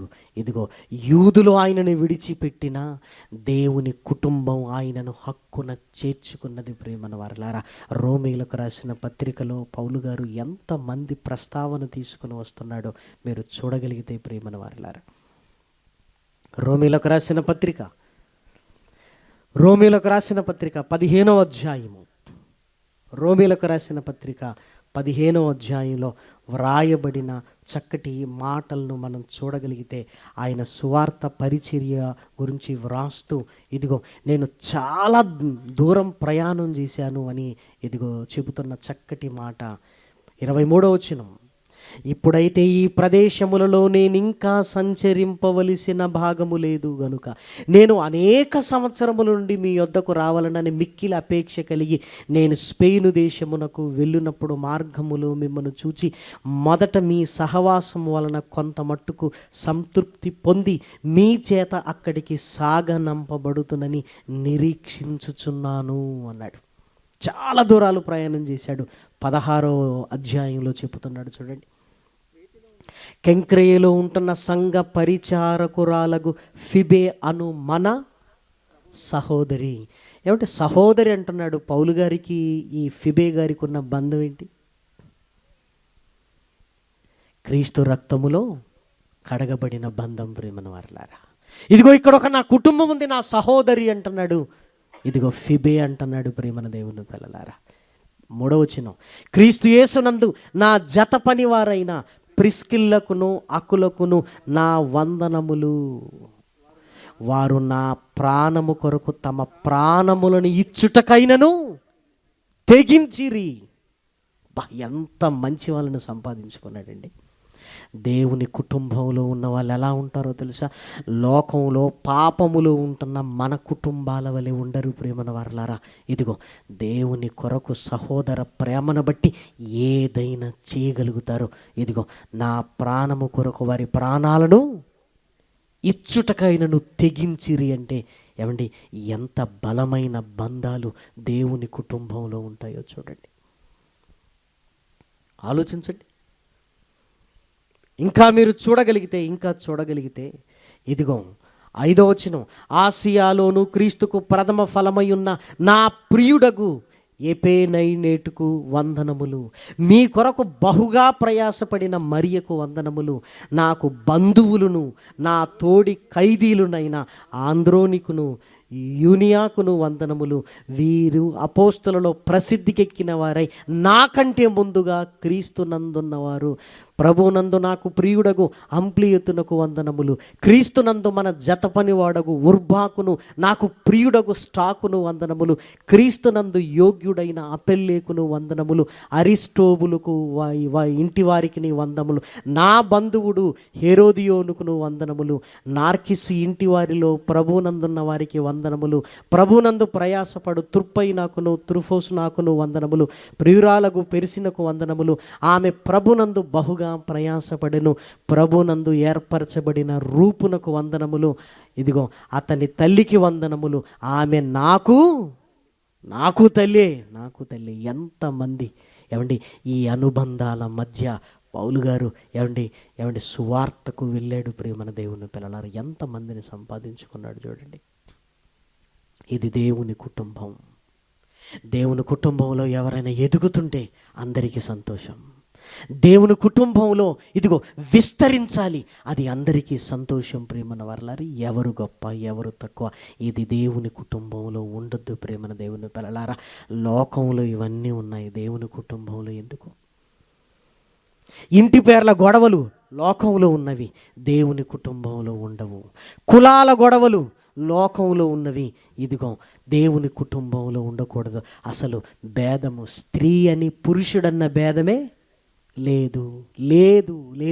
డబ్బున్నవాడు డబ్బు లేనివాడన్న భేదమే లేదు. ప్రియమైన దేవుని పిల్లలారా, చూసారా, దేవుడు మన కొరకు స్థాపించిన ఆయన కుటుంబం. మరి ఇలాంటి మంచి కుటుంబంలోనికి రావాలనుకుంటున్నావా? ఇలాంటి మంచి కుటుంబంలో నేను కూడా ఉండాలి, పరిశుద్ధులతో కూడా సహవాసాన్ని నేను కలిగి ఉండాలని ఆశపడుతున్నావా? ఒక్కసారి ఆలోచించు. ఏమండి, ఇక్కడ దుఃఖం వచ్చినా నిన్ను ఓదార్చేవారు ఉంటారు, సంతోషం వచ్చినా నీతో పాటు సంతోషించేవారు ఉంటారు, నీకు కష్టం వస్తే కదిలే వాళ్ళు ఉంటారు. లోకంలో ఇదిగో మనసులో ఒకటి పెట్టుకొని బయటికి ఇంకొకటి మాట్లాడేవారు కనబడతారేమో, కానీ సంఘంలో అందరిలో క్రీస్తు ప్రేమ కనబడుతున్నప్పుడు, ఇదిగో అందరిలో క్రీస్తు కనబడుతున్నప్పుడు ఆ ప్రేమ ఎలా ఉంటుంది చెప్పండి? ఆ కుటుంబం ఎలా ఉంటుంది? ప్రేమను వారలారా, సంఘమంతా కలిసి ఓ మీటింగ్ పెట్టుకున్నప్పుడు ఆ అనుభవాలు తెలుసు. ప్రేమను వారలారా, మీకు ఒక కుటుంబముగా కష్టపడి పని చేసినప్పుడు నిజంగా ఎంత హ్యాపీనెస్ ఉంటుంది. ప్రేమను వారలారా, మీ అందరికీ తెలుసు. లాస్ట్ అక్టోబర్లో ఇక్కడే విజయలక్ష్మి గార్డెన్లో సెమినార్ జరిగింది. సుమారుగా 1000కి పైన వచ్చారు, దేవుని వాక్యాన్ని విన్నారు. ఆ రోజు అందరూ వెళ్ళిపోతున్నారు. చివరి రోజు ఆరుమూరు సంఘం కూడా అక్కడే ఉంది. అలసిపోయి ఉంటారు, తొందరగా వెళ్ళి పడుకుంటారేమో అనుకున్నాం. మేము అక్కడికి వెళ్ళగానే అందరూ అక్కడే ఉన్నారు. ఆశ్చర్యం కలిగింది. ఎందుకంటే 1 వీక్ అలసిపోయారు కదా, వెళ్ళి విశ్రాంతి తీసుకోవాల్సింది కదా. ఏంటమ్మా ఎందుకు ఇక్కడ ఉన్నారు, మీరు వెళ్ళండి అంటే, లేదన్నా మీరు వెళ్ళిపోయిన తర్వాత వెళ్ళిపోతామన్నారు. మేము లగేజ్ సర్దుకుంటున్నాం, అన్ని కారులో పెట్టుకొని వెళ్తుండంటే అందరి కళ్ళల్లో నీళ్ళు. ఏముంది ఇక్కడ? ఒక 1 వీక్ ఉండగానే ఒకరితో ఒకరి బంధం. అన్నయ్య జాగ్రత్త, మా చెల్లెళ్ళు ఎంతమంది, అన్నయ్య జాగ్రత్త. ఎంతమందిని సంపాదించుకోగలిగాను దేవా, నా నిజమైన చెల్లెళ్ళు కదా. సంఘమంతా ఒక త్రాటి మీద ఉండి యేసుక్రీస్తు ప్రేమకు లోబడితే లోకంలో ఉన్న కుటుంబాలు వేరు, ఇదిగో సంఘమైన దేవుని కుటుంబం వేరు. ప్రియమైన దేవుని పిల్లలారా, ఆ నిజమైన ప్రేమలు యేసుక్రీస్తు రూపంలో ప్రతి ఒక్కరిలో కనబడుతున్నప్పుడు, ప్రియమైన దేవుని పిల్లలారా, ఇంకేం కావాలి? ఆలోచించండి. ఇదిగో లోకంలో పాపములో ఉంటూ ఆ కుటుంబాల మధ్య నలిగిపోతున్న నీకు దేవుడు ఇదిగో ఆధ్యాత్మికమైన మరలా నీకు అనుబంధముగా ఇదిగో ఇంకో బంధాన్ని నీకు ఇస్తున్నాడు. ఇదిగో ఇక్కడికి రావాలంటే నీ పాపాన్ని నువ్వు కడుక్కోవాలి. నీ పాపాన్ని కడుక్కోగలిగితే ఇంకొక కుటుంబం ఇదిగో నీ కొరకు రెడీగా ఉంది తలుపులు తీసి. ఎందుకంటే నిన్ను హక్కున చేర్చుకునే కుటుంబం ప్రియమైన వారలారా. ఈ కుటుంబంలోనికి వస్తే వెళ్ళేది ఎక్కడికో తెలుసా? మహనీయుడైన యేసుక్రీస్తు రెండవసారి వస్తున్నాడు. ఎందుకో తెలుసా? తన కుటుంబాన్ని పరలోకానికి తీసుకొని వెళ్ళడానికి ప్రియమైన దేవుని పిల్లలారా. లేదు మా తండ్రి అపవాది, ఇంకా ఆ పాపములోనే మేము మూలుగుతామంటే యేసుక్రీస్తు రెండవ రాకడలో మన తండ్రితో పాటు మనం ఎక్కడికి వెళ్ళాలో తెలుసా? ఇదిగో అపవాదికి వాని దూతలకును సిద్ధపరిచిన నిత్యాగ్నిలోనికి వెళ్ళండి. పాపముతో మగ్గిపోతున్న ఆ కుటుంబం కావాలా? పరిశుద్ధులతో కూడిన సహవాసం కలిగిన దేవుని కుటుంబం కావాలా? ఒక్కసారి ఆలోచించండి ప్రేమన వారిలారా. నిజంగా దేవుని కుటుంబంలో ఉన్న సంతోషం ఎక్కడా లేదు ప్రియమైన దేవుని పిల్లలారా. ఒక్కసారి కలిసి దేవుని నామ ఘనత కొరకు మీకు సభలు చేయటం అలవాటైతే ఆ ఆనందాలు వేరు ప్రియమైన దేవుని పిల్లలారా. ఎందుకో తెలుసా? అందరూ కలిసి ఒక కుటుంబముగా మన తండ్రి నామ ఘనత కొరకు మనం ప్రయాసపడుతూ ఇదిగో ఈ కుటుంబంలోనికి అనేకులను తీసుకొని రావాలి. యేసుక్రీస్తు రక్తంలో కడగబడి మనమందరం ఒక కుటుంబముగా మన తండ్రి దగ్గరికి వెళ్ళిపోవాలి ప్రియమైన దేవుని పిల్లలారా. అందుకే ఆ కుటుంబాలలో పాపం వల్ల చితికిపోతున్న నీకు ఇంకొక కుటుంబాన్ని దేవుడు నీకు ఏర్పాటు చేశాడు. ఒక్కసారి వచ్చి చూడు. నిజమైన ప్రేమ తాలూకు సువాసన సంఘములో ఉంటుంది ప్రేమన దేవుని పిల్లలారా. పౌలు గారు ఆ ప్రేమను పొందుకున్నాడు ప్రేమన వారలారా. పౌలు గారి అందరినీ ప్రేమించాడు. ఇదిగో నా ప్రాణం వంటి వాడు నా ప్రాణం అన్నాడు. అలానే రక్త సంబంధం ఏం కాదు ప్రేమన వారలారా. మరి నా ప్రాణము వంటి వాడు అంటున్నాడంటే ఈ బంధాలు రక్త బంధాల కంటే విలువైనవి ప్రేమన దేవుని పిల్లలారా. సంపాదించుకుంటారా ఇలాంటి ఉత్తములను, పరిశుద్ధులను? అలాగైతే ఇదిగో దేవుని వాక్యానికి పుట్టిన మనము ప్రేమన వారలారా యేసుక్రీస్తు రక్తంలో కడగబడి దేవుని కుటుంబంలోనికి నువ్వు రాగలిగితే దేవుని కొరకు బ్రతకగలుగుతావు. అంతేకాదు దేవుడున్న మహాలోకానికి వెళ్ళగలుగుతావు. ఒక్కసారి రాత్రి ఆలోచించు. పాపముతో జోగుతున్నావంటే ప్రమాదపు అంచుల్లో ఉన్నావు. ఈ క్షణము ఆ క్షణము అన్నట్లుగా వద్దు. యేసుక్రీస్తు తన ప్రేమను చూపించాడు. ఆయన వాక్యాన్ని నీకు వినిపిస్తున్నాడు. ఆ వాక్యము ద్వారా నువ్వు జన్మించాలి. ఆ వాక్యానికి పుట్టిన దేవుని బీజం నీలో ఉండి ఇదిగో పాపము నేను చెయ్యను, నేను చెయ్యజాలు అని దేవుని కుటుంబంలోనికి వచ్చి పరిశుద్ధులతో సహవాసాన్ని కలిగి ఉంటే పరలోకం దక్కుతుంది ప్రేమన వారిలారా. కాబట్టి ఈ జీవన బంధాలు ఇదిగో ఆత్మీయ జీవితానికి అనుబంధాలు కావాలి. ఇదిగో దేవుని కుటుంబంలో ఉంటున్న ఈ అనుబంధాలు ఇదిగో నిన్ను మరింత ముందుకు తీసుకొని వెళ్ళాలి. మనమందరము యేసుక్రీస్తు రెండవ రాకడలో ఆయన ఎదుట నిలవబడుటకు శక్తిమంతులుగా ఉండాలని దేవుడు ప్రయాసపడుతున్నాడు. అందుకే ఈరోజు వాతావరణాన్ని అనుకూలింపజేసి చక్కటి మాటలను దేవుడు మీ హృదయాలలో పెడుతున్నాడు. ఇంకా పాపంలో ఉంటే బయటకు వచ్చేసేయి. ఇంకా పాపములోనే ఉంటే వద్దు. జీవితాలు చిన్నవి ఆరిపోయే దీపాలలా ఉంటున్నప్పుడు ఇంకా పాపం ఎందుకు? దాన్ని వదులుకుంటే ఇంకొక కుటుంబం నీ కొరకు ఎదురు చూస్తుంది. ఆ కుటుంబంలోనికి వచ్చి దేవుని కొరకు బ్రతుకు. పరలోకంలో నిత్య నివాసము మనకుంటుంది ప్రేమన వారలారా. దయచేసి ఆలోచించండి మాటలు. దేవుడు హృదయంలో ఈ మాటలు ఫలింప చేయాలని కోరుకుంటూ నేను ముగిస్తున్నాను. ప్రార్థన చేసుకుందాం. మహాకృపయు కనికరము కలిగిన మా కన్న తండ్రి, విలువైన నీ మాటలను ఆయన నీ పిల్లలు విన్నారు.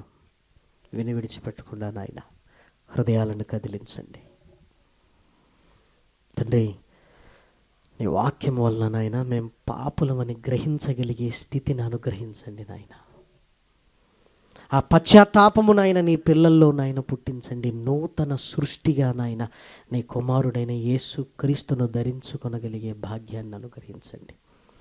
సంఘము ద్వారా జరుగుతున్న ఈ సభలు నాయన అనేకులకు నాయన రక్షణార్థమైన మారు మనసును కలిగించండి. సంఘము నాయన నీ కుటుంబముగా నాయన తండ్రి ఉన్నతమైన నీ పనిలోనికి నాయన ముందుకు తీసుకుని వెళ్ళండి తండ్రి. నీ కొరకు బ్రతుకున్నట్లుగా నాయన నీ ఆత్మ సహాయముతో నాయన నడిపించమని మిమ్మల్ని బ్రతిమలాడుతూ ప్రాధేయపడుతూ ఉన్నతమైన నీ ప్రేమను బట్టి నాయన మా హృదయపూర్వకంగా కృతజ్ఞతాస్తుతులు చెల్లిస్తున్నాం తండ్రి. ఇదిగో నాయన ఈ పరిసర ప్రాంతాలలో జరుగుతున్న సేవను దీవించండి, సేవకులను దీవించండి. మాకు తెలిసిన మాకు తెలియకుండా నాయన సేవను జరిగిస్తున్న నీ పిల్లలందరినీ బలపరిచి ముందుకు తీసుకుని వెళ్ళండి. ఇంకనూ నాయన ఈ సమ్మర్లో ఎన్ని కన్వెన్షన్స్, ఎన్ని సభలు జరుగుతున్నాయో నాయన, అనేకులకు నాయన రక్షణార్థమైన మారు మనసును నాయన అనుగ్రహించమని మిమ్మల్ని ప్రాధేయపడుతున్నాం తండ్రి. నిజామాబాదులో ఉంటున్న సంఘమును దీవించండి. సంఘ కాపరి గారు ప్రభాకర్ గారిని, వారి కుటుంబాన్ని, పిల్లలను దీవించండి నాయన. మే 2021 నాయన సత్యవేద సాగర్ గారి ద్వారా నాయన సభలు జరగనయింటుండగా నాయన కృపతో నాయన నీ దాసుని బలముగా వాడుకోండి. ప్రయాణములో తోడుగా ఉండండి. సంఘాన్ని బలపరచండి తండ్రి. అనారోగ్యంతో బాధపడుతున్న అబ్రహంగా సార్ గారిని నాయన కృపతో జ్ఞాపకం చేసుకోండి. బలమైన నిదర్శనముగా నాయన చక్కటి ఆరోగ్యముతో నాయన నిలుపమని మిమ్మల్ని బ్రతిమలాడుతూ ప్రాధేయపడుతున్నాం తండ్రి. మేము ఇంకనూ విశ్వసిస్తూనే ఉన్నాము నాయన తండ్రి. విశ్వసించువారు సిగ్గుపరచబడరు అన్నట్లుగా నాయన తండ్రి.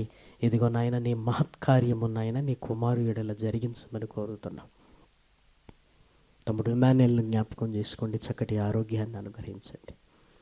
అదేవిధంగా నాయన పెద్దలు ఇమాన్యుయల్ గారిని నాయన జ్ఞాపకం చేసుకోండి నాయన తండ్రి. ఇదిగో మరణపు శయ్యపై ఉన్నట్లుగా నాయన తండ్రి, మాట కూడా మాట్లాడలేని స్థితిలో ఉంటుండగా నాయన బలపరచండి నాయన తండ్రి. ఇదిగో నాయన చక్కటి ఆరోగ్యాన్ని నాయన అనుగ్రహించండి తండ్రి. నీ సేవకులు నాయన తండ్రి, ఇదిగో నీ మాటలు చెబుతున్న నీ పిల్లలందరినీ జ్ఞాపకం చేసుకోండి. థామస్ అన్నయ్య గారిని కుటుంబాన్ని నాయన, అదేవిధంగా నాయన ఆశీర్వాదం గారిని కుటుంబాన్ని, అదేవిధంగా నవీన్ గారిని కుటుంబాన్ని నాయన తండ్రి కృపతో నాయన బలపరచండి తండ్రి. సోదరులు సత్యం గారిని నాయన పిల్లల్ని జ్ఞాపకం చేసుకోండి నాయన తండ్రి. నిన్న ప్రార్థన సహాయం కోరిన నాయన చెల్లెలు సంధ్యను నాయన జ్ఞాపకం చేసుకోండి తండ్రి. అనారోగ్యము నుంచి విడుదల కలిగించండి నాయన తండ్రి. ఇదిగో నాయన ఈరోజు నాయన సాయంకాలము ప్రార్థన సహాయం కోరిన నా కుమార్తె చెల్సి అన్న నాయన జ్ఞాపకం చేసుకోండి. ధైర్యాన్ని ఇవ్వండి, నమ్మకాన్ని ఇవ్వండి నాయన, బలపరచండి నాయన, ముందుకు తీసుకొని వెళ్ళమని మిమ్మల్ని ప్రాధేయపడుతున్నాం. ప్రసారం అవుతున్న శాశ్వత ప్రేమ టీవీ కార్యక్రమాలు శుభవార్త ఛానల్లోను, ఆరాధన ఛానల్లోను అనేకులకు దీవెనకరంగా నాయన తండ్రి మలచమని మిమ్మల్ని బ్రతిమలాడుతూ ప్రాధేయపడుతున్నాం తండ్రి. సోదరులు షేతు గారిని నాయన, రాకేష్ గారిని, బెన్నీ గారిని నాయన, నవీన్ గారిని నాయన, ఇజ్రాయెల్ గారిని నాయన నీ సేవకులను దీవించండి, ఆశీర్వదించండి. వారి కుటుంబాలను చల్లగా చూడండి. ఇంకనూ నీ పరిచర్యలో నాయన బహు బలముగా వాడుకుని మనం మిమ్మల్ని బ్రతిమలాడుతూ ప్రాధేయపడుతున్నాం నాయన. ఉన్నతమైన నీ ప్రేమను బట్టి నాయన తండ్రి, ఇదిగో నాయన అనేకుల మారు మనసు కొరకు నాయన నీ దాసుల్ని వాడుకొని మనం మిమ్మల్ని బ్రతిమలాడుతూ ప్రాధేయపడుతూ మా జీవితాలు చిన్నవి నాయన. ఉన్నంతకాలము ప్రేమానురాగాలతో నాయన కలిసిమెలిసి నాయన నీ వైపు చూస్తూ నాయన నూతన బలముతో ముందుకు వెళ్ళగలిగే భాగ్యాన్ని ఇవ్వమని మిమ్మల్ని బ్రతిమలాడుతూ ప్రాధేయపడుతూ దూర ప్రాంతాల నుంచి వచ్చిన నీ పిల్లల్ని నాయన క్షేమముగా నాయన మరలా గృహాలకు తీసుకొని వెళ్ళండి తండ్రి. విదేశాలలో ఉంటున్న నీ పిల్లల్ని నాయన జ్ఞాపకం చేసుకోండి, వారి కుటుంబాలను దీవించండి. స్థానిక సంఘ కాపరు గారు రాజకుమార్ గారిని నాయన కుటుంబాన్ని, పిల్లలను జ్ఞాపకం చేసుకొని ఇంకా బలమైన సేవకును నాయన ముందుకు తీసుకొని వెళ్ళండి. ఇంకనూ నాయన ఈ ప్రాంతంలో ఉంటున్న సభలను నాయన రానున్న నీ సేవకులందరినీ బహుబలముగా నాయన వాడుకొని మనం మిమ్మల్ని బ్రతిమలాడుతూ ప్రాధేయపడుతూ తండ్రి నీ దృష్టికి మమ్మల్ని మేము తగ్గించుకుంటూ మా హృదయములో నాయన నిన్ను ప్రతిష్ఠించుకుంటూ ఈ రాత్రికాల ప్రయాణములో మాకు తోడుగా ఉండండి. రేపటి దినము నుంచి నాయన తణుకు ప్రాంతంలో జరగనంటున్న సభలలో కూడా నాయన నీ సహాయాన్ని అనుగ్రహించమని బ్రతిమలాడుతూ ప్రాధేయపడుతూ ఘనత మహిమా ప్రభావములు నీకే ఆరోపిస్తూ క్రీస్తు నామం నీ ప్రార్థన అడిగి వేడుకొనుచున్నాము తండ్రి. ఆమేన్.